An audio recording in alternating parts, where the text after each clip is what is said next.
Hey, what's up guys? Dave here for the Reptile Channel. So, a couple of years ago, a guy came up to my table at Tinley and he was asking me about pieds. She's a little deflated. She just laid 9 eggs yesterday. That's my girl. Anyway, so, what was I saying? Oh yeah, so a guy comes up to my table at Tinley and he starts asking me about pieds and he starts asking me about clowns. He says that he's got a couple of hets. He wants to start breeding clowns and pieds, and I was like, this is a guy with a plan. This is a man with a plan right here. Well, that guy was Kyle Hoffman, and over the years he and I got to be really good friends, and I finally got over across the river into Wisconsin to go film an episode with Kyle, and man, was I not disappointed to see how far Kyle has come in the time that he first came up to my table at Tinley to what he's producing now. So let's go check out Kyle's collection and all the cool clown morphs he's working on. You're watching Rainbow Mealworms presents the Reptile Channel Hobby Breeders.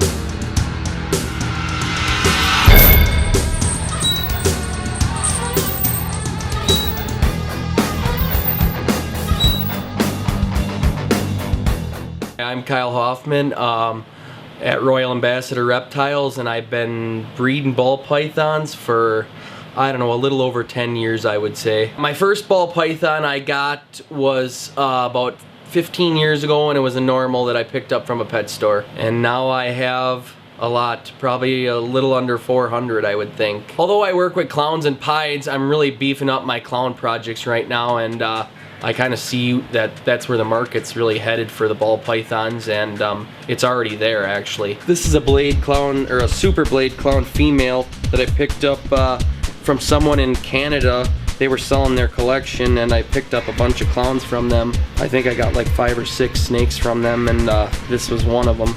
The blade is actually like a reduced gene, and when you put it into clowns, it actually reduces the clown pattern even more. I mean, I'm really hoping to mix a lot of other recessives into the clown project to make a lot more double recessives that a lot of people haven't worked on yet. Okay, this is a world's first I made last season. It's a double recessive mutation, and it's also a combo of a couple codoms. It is a pastel enchi ghost or hypo clown. I've been working on this project for about 6 years. I started out with some hypo stuff, and then I actually got a clown het hypo male, and I bred it to a bunch of female hypos and pastel hypos, and I kept all those back. And then I happened to breed the another clown het hypo that I picked up to one of the female pastel hypos, and this is a male I hatched out, and it was like a 1 in 8 shots of a regular hypo clown.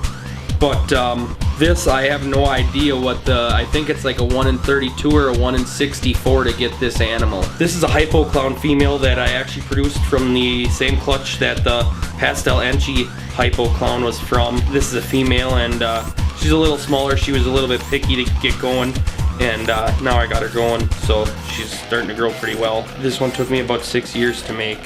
This is a pastel lesser spot nose that's 100% het hypo and possible het clown. I actually have 2 brothers and a female from the clutch that I'm saving back to try to make pastel lesser spot nose hypo clowns, and eventually I'll try to put leopard in there too. This is a pastel leopard phantom het clown female that I produced last season. I'm hoping to make super phantom clown combos with this. I just produced these babies last season. Yeah, and I honestly think that this is probably the only one in the world.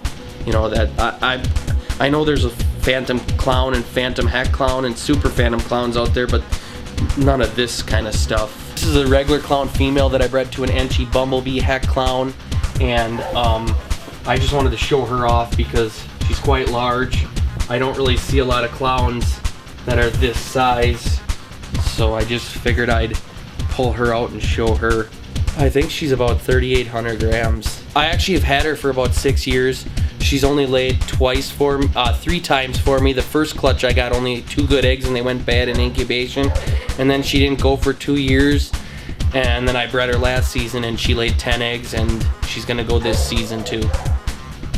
Comment below if you've seen a bigger clown ball python than this. This is a blade clown female that I bred to a pastel lesser leopard 100% het clown. So I'm hoping to hit the pastel lesser leopard blade clown I use cocoa husk bedding, and I also use a aspen bedding. I use aspen on all my babies and cocoa on most of my adults. If some of the animals aren't eating decent, I'll try to flip-flop around and, you know, see which one they like better. And once they're feeding, I'll keep them on that. This is a clown pied female that I bred to an ultramel male. She's about 20 days from laying. She's 3.5 years old, and she's small, but I bred her, and I think she's gonna lay 4 eggs for me. So triple recessive in the future. You know, I don't even know what the odds of that is, but it's gonna be a long shot. This is a pastel Enchi yellow belly pied that I bred to a blade pastel clown to make some double heads. I will be making possibly super pastel Enchi yellow belly double head clown pieds with her in the future. You know, I can mix her with the gravel gene and make some highway Enchi clown pieds. I could mix it with the asphalt gene and make the freeway Enchi clown pieds. A lot of options with them double heads. Enchi pieds are really low white, so, you know, and that'll be pretty awesome for future because you can put a lot of pattern on the animal. Yeah, there'll be some white, but there'll also be a lot of pattern in there too.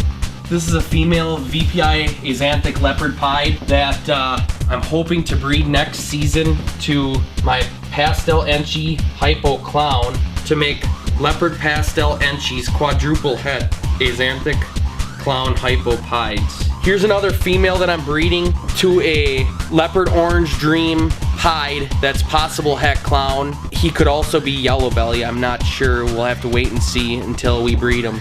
This is a spot nose clown here, and I bred him to a bunch of females this season, hoping to get some crazy combos. I got this spot nose clown from Ben Rennick. I bred him to an ultramel this season so I could get spot nose double het ultramel clowns. I also bred him to a firefly yellow belly, and she has like 30 millimeter follicles, so she should produce spot nose firefly yellow belly het clowns. I bred him to a lot of like non-visuals just to try to make some crazy hets to keep for future projects.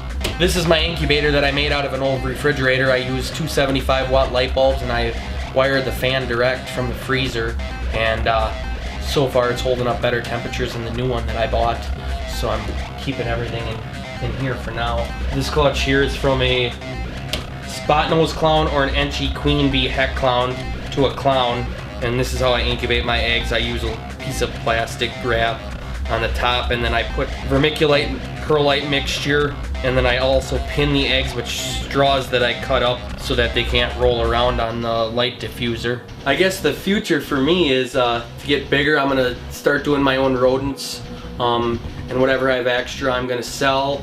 I'm also gonna possibly get into chameleons and a few other species. I might try some hognose.